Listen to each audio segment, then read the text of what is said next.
There is a reason you are listening to this now, so I welcome you to this journey through the maple trees. May you carry their message with you in your heart as you walk upon our Mother Earth. Maple syrup comes from the sugar maple, red maple, and black maple trees of our Mother Earth. This living legend of maple syrup has been honored by the First Nations of the land where these special maples grow, where the Anishinaabe people have walked before the colonization of what we now call Canada. So, production methods have streamlined, yet remain basically unchanged. A tree must be 30 to 50 years old to begin being tapped. That's at least 10 inches in diameter, to have at least one tap on it. And for every other 5 inches that the tree grows, could put another tap on it. Trees used to grow between 200 to 300 years old with approximately 5 buckets on them. Nowadays, they grow to approximately 100 years old, around 3 buckets. One tree produces approximately 12 liters of sap a day, which is extracted. That equals out to around 50 liters per season, total of about 7% of the tree's sap.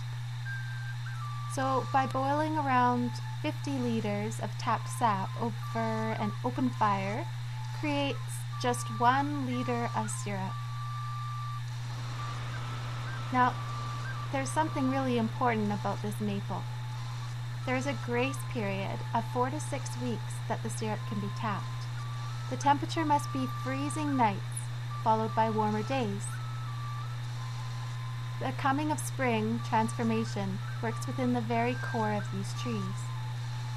The starch that has been collected for winter in the roots of the trees now thaws.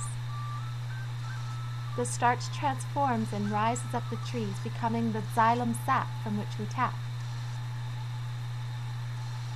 Quebec and Ontario, together with new technology, produce 3/4 of the world's output and exports more than $145 million worth of maple syrup a year.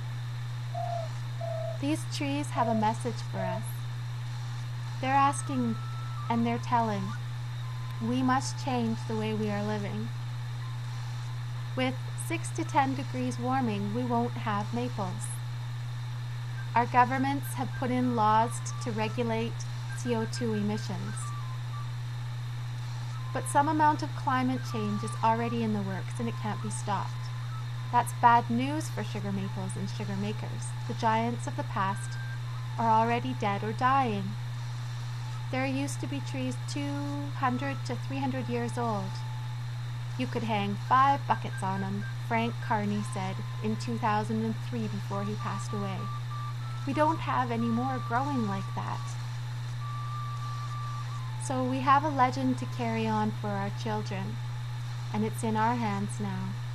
And we have the seeds to plant the trees. And I wonder, what are we going to give our children?